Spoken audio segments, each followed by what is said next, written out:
for the 21st. I had set out with the idea of getting to know all the Tamerlane house party, but it was such a large one that I was a long time making out who belonged to whom. In fact, I never did really discover how many grown-ups there were downstairs. To begin with, there were 3 sets of children, grandchildren of old Lady Tamerlane, and they all had nurses and nursery maids as well as mothers and fathers.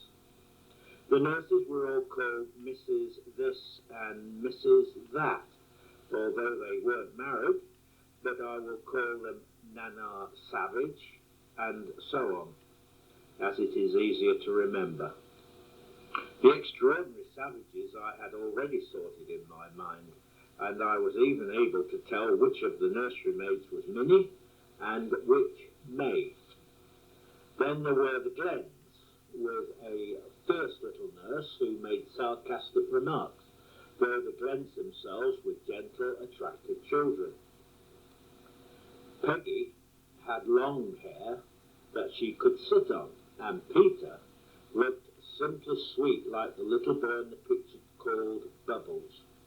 I had high hopes of making friends with them. There were also 2 older Glens called Malcolm and Alistair, but they were big boys who lived downstairs with the grown-ups. The 3rd set of children were unkindly nicknamed the Howliboos. They were quite small, pretty little things, but nervous, especially Tommy, the eldest. Later I came to realise that Nana Howliboo thought she ought to be top Nana, because Father Howliboo was the most important of the fathers. But Nana Glen and Nana Savage had been coming to Tamerlane much longer than she had, and they did not agree with her. I don't think Nana Savage bothered much about it, but Nana Glen had been pouring out in the nursery ever since Malcolm was a baby, and she did not mean to take a back seat. The nursery was not a particularly big room, but when I first sidled in, it seemed very full and very noisy. I stood unhappily by myself, watching tea being laid and wondering if I should ever get used to the hubbub. Before we had settled down to it, we heard a brisk step in the passage, and Lady Tamerlane was amongst us. There was at once a shout of "Grandmamma!" and Baby Savage hammered on the table with a spoon. Lady Tamerlane briskly kissed us all on both cheeks, one after the other. When it came to my turn, I made a little speech. "It is very kind of you to ask me to your house party, Lady Tamerlane." "Well, dear child, I hope you will enjoy it," she replied. "Your name is Eveline, ain't it?" "No, it's Evelyn, after my great-aunt Evelyn." I was beginning to explain, but Lady Tamerlane was already kissing the next child. "Well, run along, Eveline, and have a good tea. You'll come down to the library afterwards." She did not listen to one, but her bright eyes were darting round the room, and she spotted Marguerite. She asked her in French if she were comfortable. Marguerite was too overcome to answer, but she curtsied low. Then in stumped Betty, saying, "What I've come for is tea and praise." "Praise? Whatever for?" said her grandmother, attempting to kiss her. "For everything I've done today," said Betty, dodging the kiss and going to the table to see what sort of cake there was. Lady Tamerlane whisked away as quickly as she had come, and I asked at once, "When can I go to the library? Now?" "6 o'clock, when they all go down," said Nana Glen snubbingly. I was disappointed, as I had expected to have the grown-ups to myself, but I still hoped that with my pretty manners I should be able to outshine the other children. At tea, all the babies sat at a round table in the middle of the room, while Nana Glen poured out for us big a long table at the side. She had the Glen table first, with the firmness with which she did everything, but after that she was fair enough. Finding myself next to Lionel, I began a grown-up conversation. "I have a delightful bedroom," I said. "It has pictures of deer." "Stags, you mean," said Lionel. "That's the stink room. She's got the stink room, the stink room, the stink room." Lionel seemed very difficult to talk to, and not as grown-up as he looked, but I tried again. "Have all the rooms got names?" "Rather.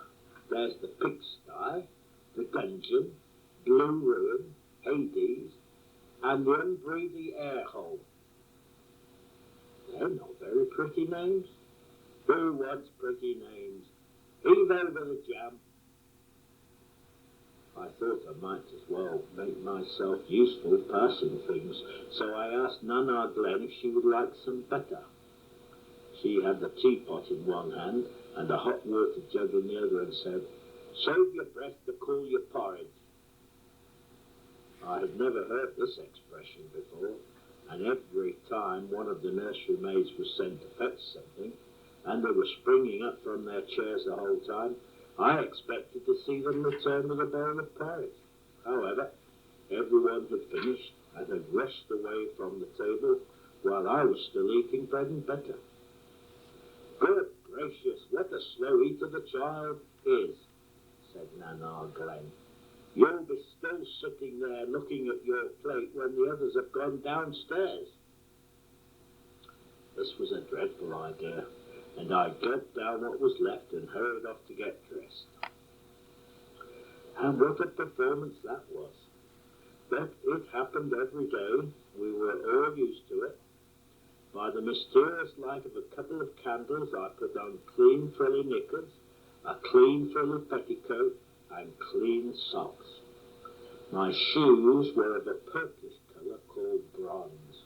My frock was very elaborate. It was trimmed with a coarse sort of lace called Irish crochet. It had white ribbon threaded through it in several places. All the time that poor Marguerite was trying to dress me, I kept darting away to look at things, and she had to follow me about, making little bleating noises. I jumped onto the armchair and the bed, and was as tiresome as I could be. But in the end, I stood still for her to brush my hair, for, after all, I did want to look my best when I went downstairs.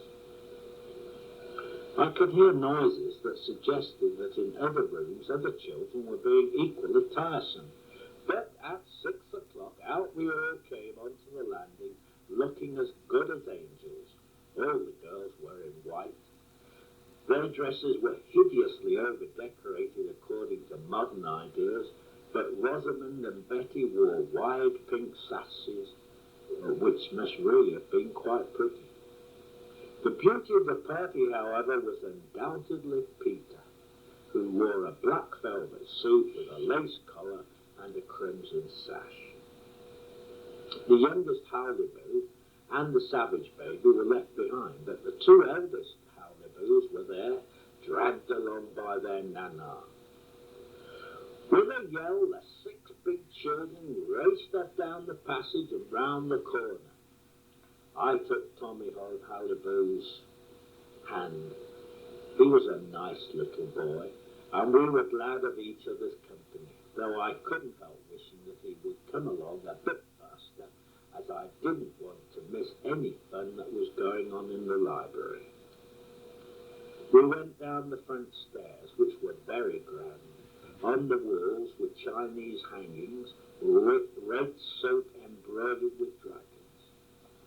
"Wagon tails," said Tommy, pointing them out to me. "Oh, Tommy, it's rude to point," said his Nana, who was very refined. "All that wet is blood," went on Tommy, licking his lips. "At night, the wagons come down and go pat, pat, pat round the house. I run to kick for 'em, but they got Betty and tore her lock. Having thoroughly frightened himself, he then said he couldn't possibly walk any farther, and his nana had to carry him while I dragged down the little girl. Outside the library door we found the other children waiting for us. Lionel was passing the time by teasing Peter, calling him Pumpkin Eater, an insult which made Peter blind with fury. Lionel had taken up a strong position behind the china cabinet, but at one moment it seemed as if even that would not protect him against Peter's charge. However, Peter had just enough self-control left to avert the cabinet and nearly crashed into the gong. The terrific boom made us all jump, and both the Howley-Boos began to howl. Peggy said, "Really, Peter?" And Rosamond said, "Honestly, Lionel," in very superior voices. The library door was open from the inside, and we all swarmed out of the gloom of the hall into the endless splendour of the library. It was a long room, so long, in fact, that one could hardly see the other end of it. About halfway down was a fireplace, round which a lot of grown-ups were sitting. They were mostly women, as the men of the party made a point of avoiding the library between 6 and 7. I found out afterwards that they shut themselves up in a room into which women and children were never allowed to go, though I once peeped in through the hinge of the door. It smelt of cigars, and all round the walls were very unlifelike pictures of racehorses. As soon as they were inside the library, the savages made a rush at the various tables of bagatelle and other games that were dotted about it. At once there was a noise of ball banging and shouts of, "My turn, rotten shot," and so on. There was one very fascinating game which I have never seen anywhere else. Imagine a table with little pillars and arches and balustrades fitted onto it, and among them a lot of 9-pins.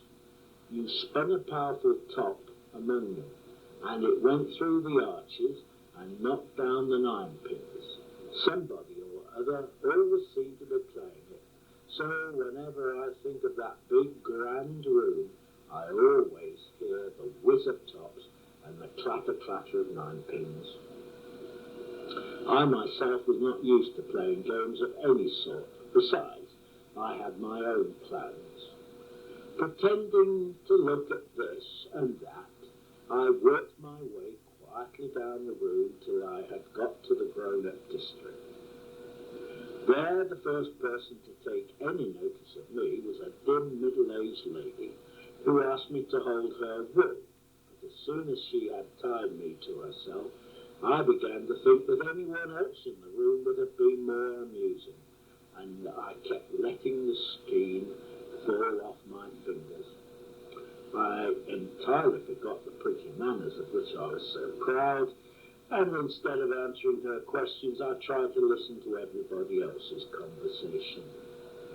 I was particularly attracted by the 2 elder Glen boys who were playing chess close at hand, and I screwed round my head to watch them. I thought I understood how the game went, and when one of the boys hesitated for a very long time, I could not resist betting him. "I should move that big one," I said. Both the boys looked up and stared at me as though I was some peculiar sort of animal. I smiled as nicely as I knew how and dropped the skein of wool for the 10th time. "Oh, you would you?" said one of the boys in biting tones, and down went their heads again. I hoped that nobody had heard me getting this terrible snub, but fortunately Rosamond was going round the circle asking everybody if they were Cavalier or Roundhead, and writing the answer down in a notebook.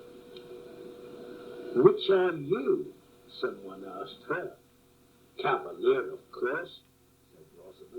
I'm Rupert of the Rhine, naturally. Are you all equally keen on history? Somebody else asked. Betty is, said Harry. He took a sort of fatherly pride in Betty and liked to make her show off her tricks.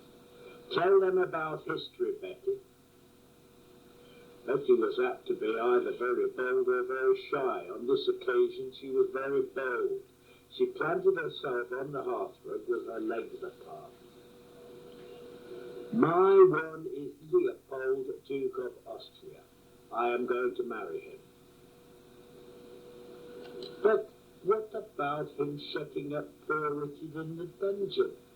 Said one of the aunts. Everyone at Tamerlane Hall knew a lot about history. Stone cold and pitch dark, I expect. No, it weren't, contradicted Betty. It was stone hot and pitch light, and I shall also marry Lars Porsena, and Guy Fawkes too. He used his fireworks to blow up the house of the parlour-maid. Can you tell us about the Whigs and the Tories? Asked another aunt. Aunt Hester, answered Betty. I know about only two sorts of wigs, hair wigs and ear wigs. I thought this was enough about history, so I dropped the will altogether and joined Betty on the hearthrug and told them that I had started French. This had the effect I wanted, and everyone turned and looked at me. Do you do French without tears? Said an aunt. Let me see, how does it begin? About Robert and Charles, isn't it? Robert a grand, a Charles a petit. Who knows what that means? Perhaps her accent was rather more Frenchified than the accents we were used to. At any rate, no one seemed anxious to speak, and the aunt repeated it over again very slowly. Robert a grand. She put her hand high in the air. Oh, I see now, said Harry. Robert is an aeroplane, and Charles is a cat, chipped in Betty. There was a burst of foolish grown-up laughter, and I pointed to a large oil painting and asked what it was meant to be of. It was indeed a very strange picture. In the middle was a boy, or possibly a girl, dressed in armour and holding a sword in an affected sort of way.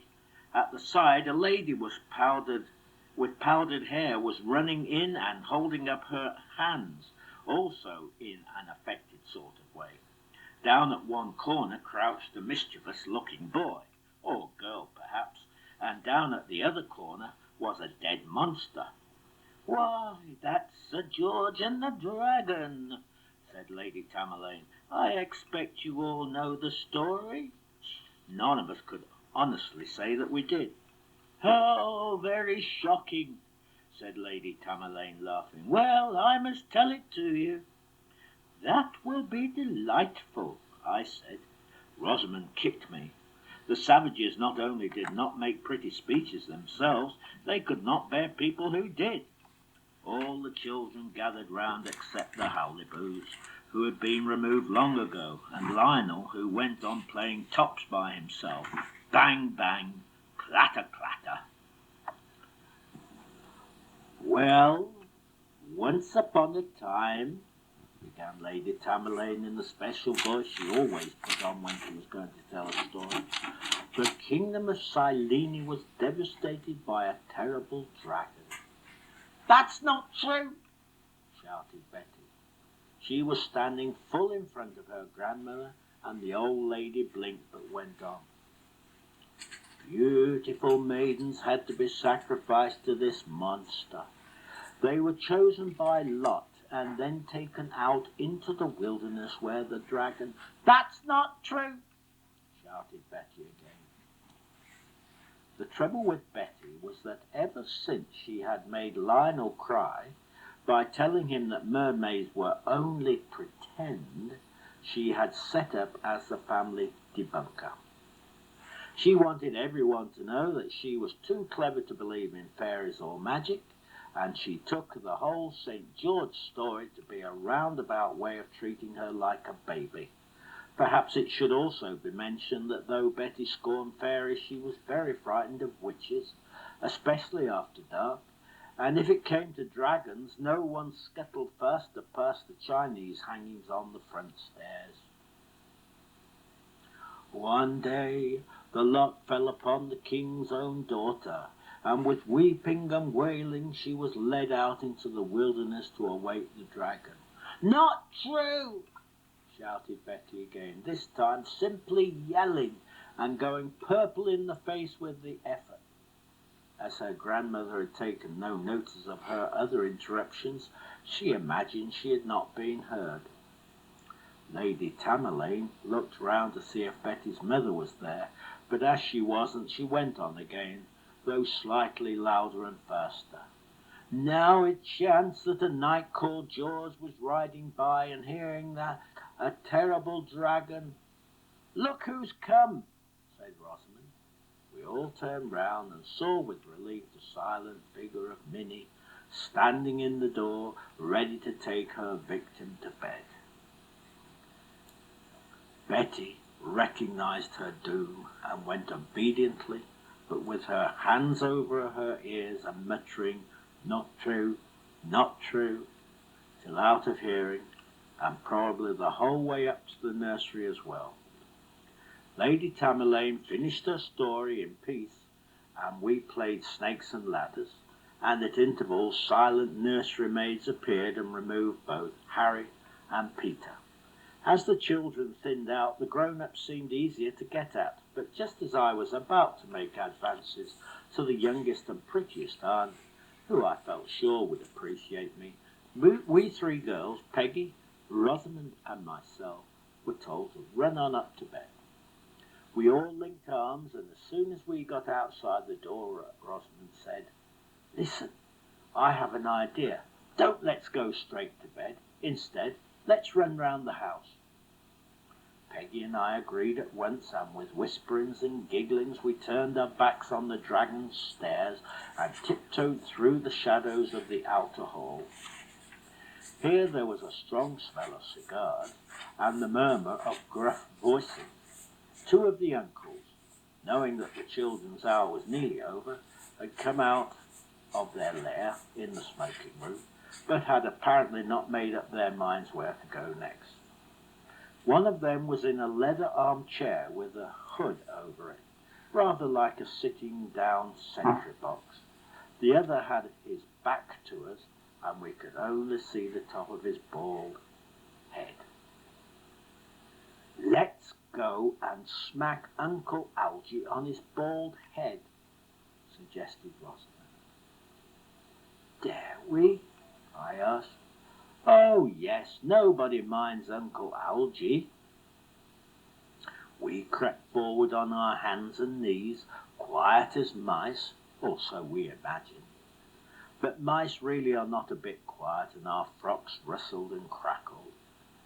The uncles went on talking, however, and we crawled closer and closer, until Rosamond, the bold, actually reared up with lifted hand ready for a smashing blow.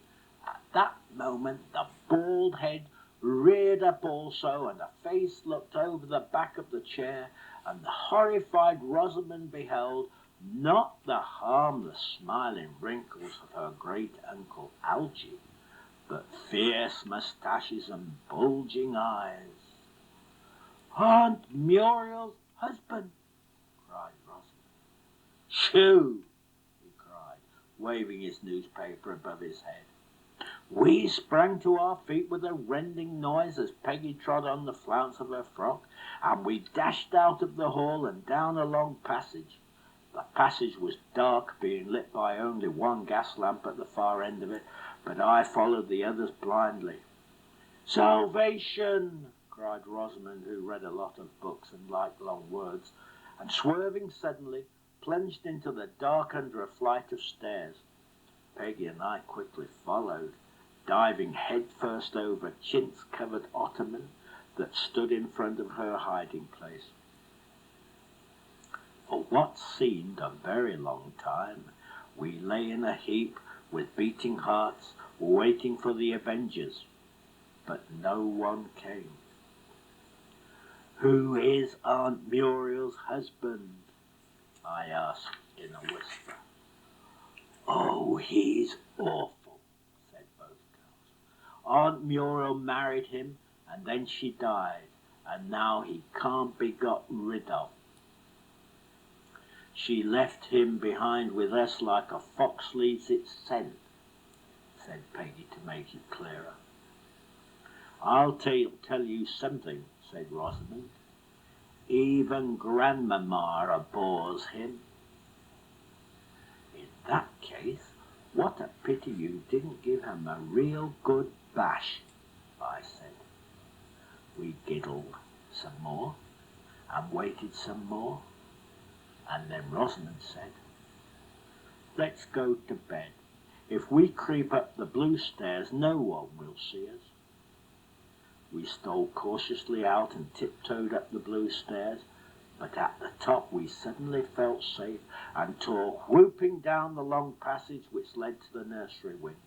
As we turned the corner, whom should we see but old Lady Tamerlane going the round of the bedrooms to say good night. We tried to dash past her, but she put out her arms and collared us. To our amazement, she did not seem to realize that we were desperadoes. She did not even seem to notice that we had been naughty. She merely kissed us and passed on. Stunned by this escape, we went in silence to our rooms. Marguerite was waiting for me with my nightgown spread out on a chair and everything else ready for me. I was quite nice to her for a change, partly because I was too tired by the people I had met and the things I had seen to play her up, and partly because she reminded me of home. My London bedroom seemed so far away that I could hardly believe I had been in it no longer ago than that very morning. "What I've been through today," I said. Then my eye lit on the picture of the lady and the little boy, which Mrs. Peabody said was valuable. "I hope the burglars won't come tonight. I'm simply too exhausted." The candle was placed so that the stags were in shadow, but I could see the children on the wallpaper. The same ones were repeated over and over again, and they were all so alike that it was difficult to count how many were actually different. Marguerite tucked me up, and I kissed her without meaning to. "Sorry," I said, and then, "Oh, well, it doesn't matter. You're not much good, Marguerite, but at least you do belong to me." One never knew how much Marguerite understood, but this was more polite than the sort of thing I usually said, and she looked surprised and pleased.